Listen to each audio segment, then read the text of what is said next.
Hello and welcome.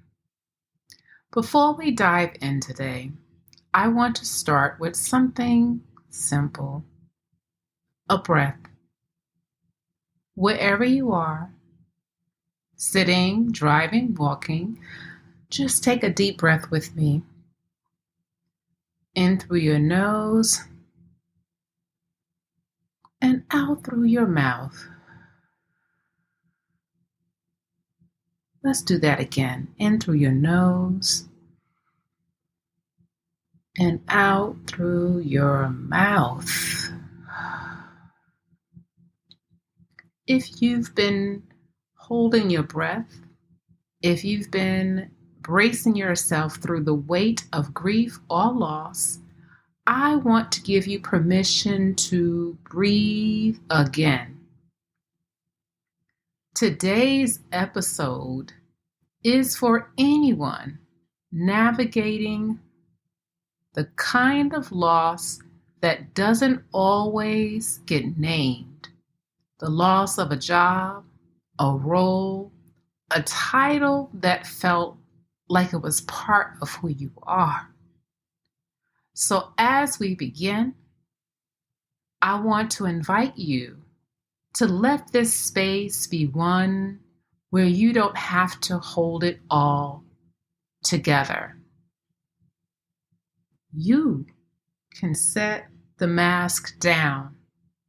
You can be honest about what this loss has meant to you, even if you've never said it out loud. Welcome to Everyday Grief, where we explore the many ways loss shows up in life and how we can care for ourselves and others in the midst of it. I'm Dr. Anitra, a grief-informed leadership coach, minister, and founder of Everyday Grief. Today, I'm beginning a special series called Layoffs, Leaves, and Promotions, because you probably know, like I do, that grief is not just about death. Grief is about change, identity, and the things we lose when life doesn't go as planned, especially in our work and leadership lives. If you've lost a job, left a leadership role, if you've been passed over for a promotion, or felt like part of your identity is slipping away with a career change, and you know that kind of change, I want you to know this space is for you. And today's conversation is called I Am Not My Job. So I want to begin with a personal story because it's helpful to get context and to know who you're listening to. So years ago, I was working in a role that felt like it was home. It felt like it was more than a job. It was my calling. And I believed in it very much deeply. And in fact, I traveled across the state that I was living in at the time, really trying to raise funds, friends, and awareness for the work that I was doing. And I met a lot of people, and I built many relationships, and I was really proud of my work. And I hit every goal. In fact, I exceeded the amount of money that was expected to be raised. I had raised the feasibility of the program that I was working with. So everything was going just right. Better than I had thought, better than even the school had thought.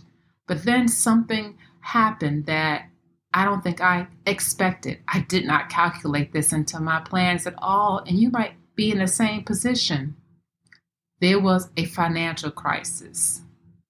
And the position that I worked so hard on was eliminated. Just like that, gone. And even though I knew it wasn't about my performance, it did not prevent me from analyzing it as a way of being rejected. I felt like it was a rejection, like I wasn't enough, like everything I had built didn't matter to anyone. And so after the initial announcement, being stunned by it, I cried. I wondered who I would be. When I saw people, what would they say when they thought, oh, I thought you were there. I thought you were doing this role. And I wondered, who am I if I'm not that? See, I had become that invested in that role. And if you're listening today and you've lost a role you loved, or maybe you didn't love it, but you needed it, I want to say this to you. You are not your job. You are not your job. But I know it doesn't always feel that way. Here's what we don't talk enough about. Job loss is a form of grief. Normally, if someone talks about a job loss, people will dismiss that or just say something like, oh, you'll find another.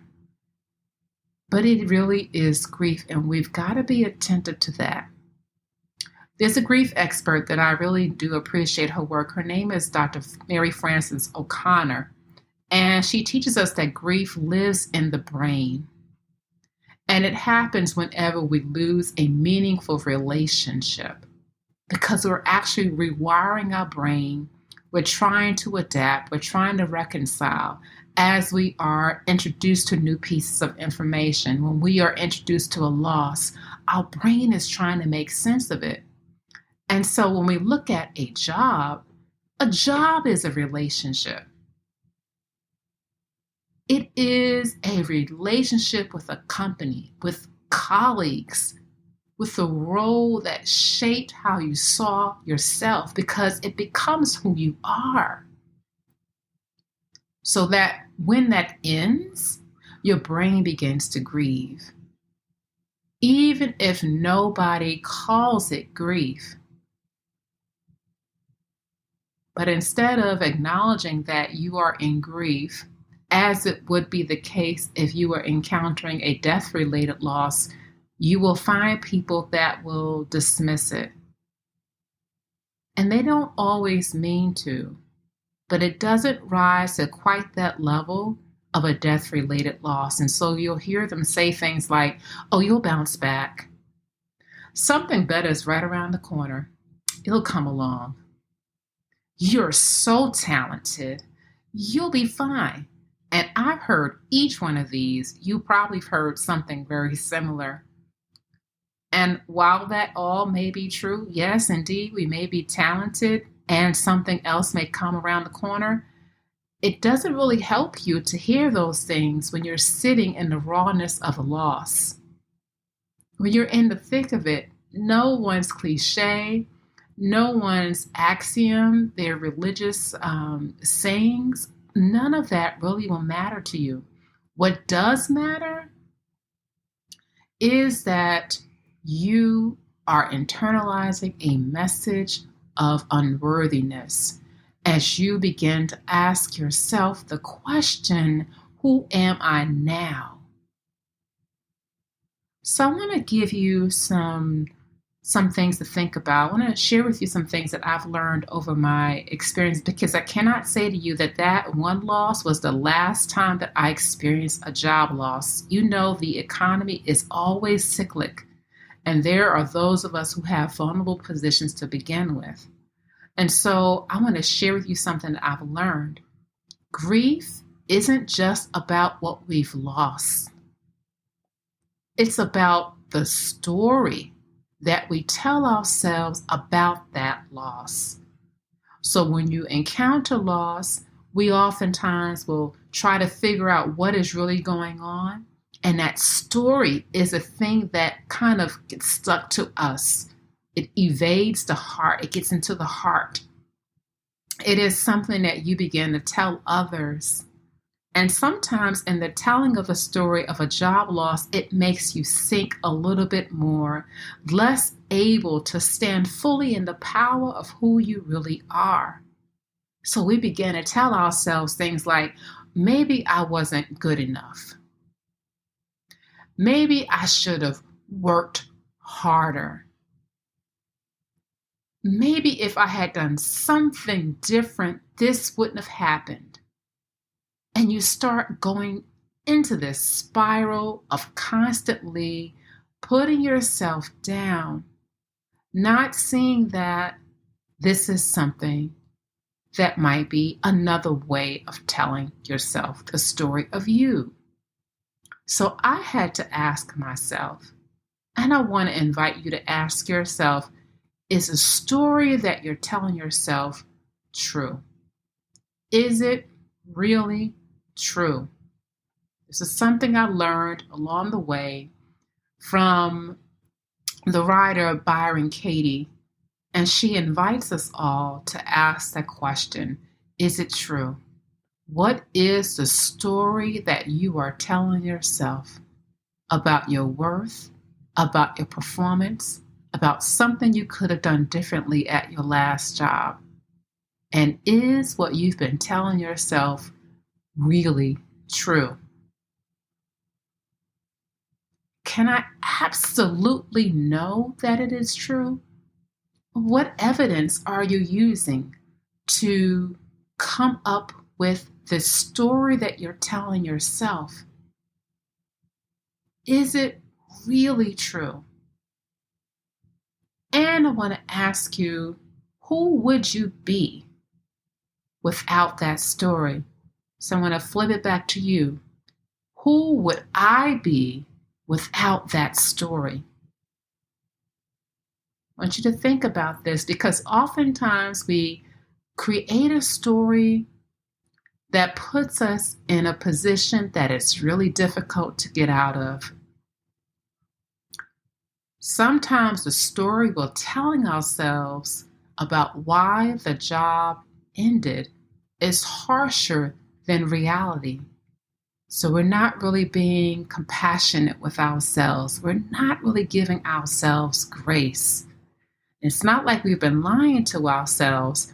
I want to invite you to begin to find a story that holds truth with compassion. I want you to begin to bring in truth with compassion. And here's something else. Your story will be asked. Friends, family, future employers, they will ask questions like, what happened? Why did you leave?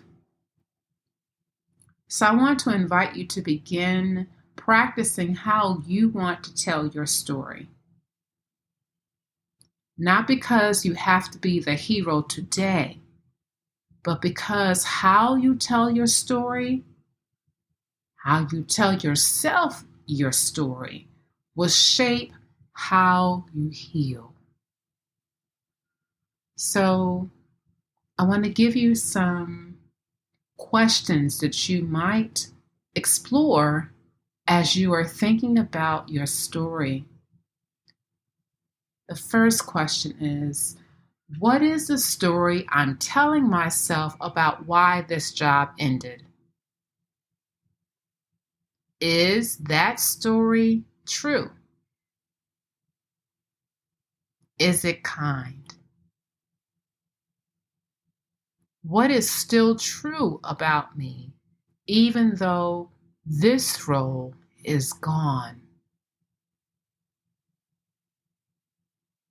How do I want to tell this story to myself, to others, in a way that honors my dignity? And if you don't have the answers to any of these yet, that's okay. You don't have to figure it all out today.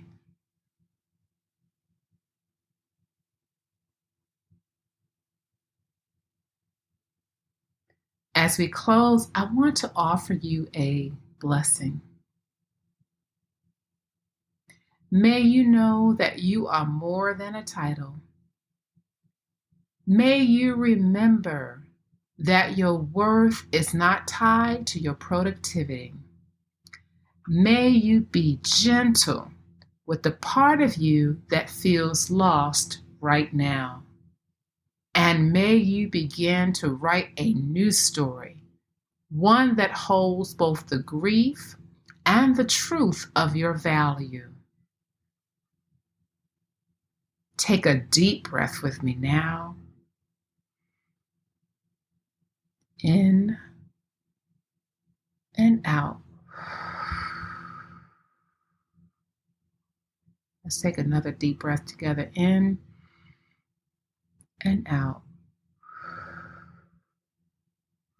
You are worthy. You are seen. You are not alone. If today's conversation spoke to you, I want to invite you to take my Grief Resilience Assessment. It is a free tool to help you understand how you grieve and what kind of care you need.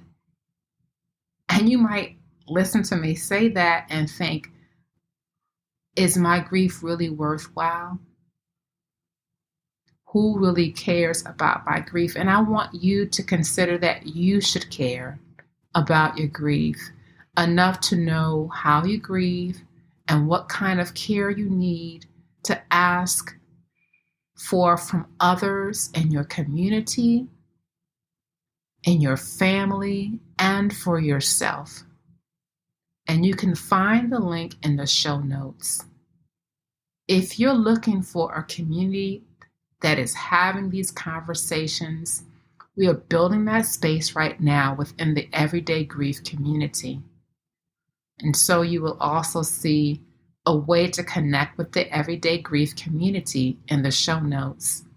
In our next episode, we'll be talking about why leaders and companies need to take grief seriously and how unspoken grief is shaping workplaces more than we know. Until then, I want you to take good care of yourself. Be gentle with your story, and I want you to be gentle with your life. Be well.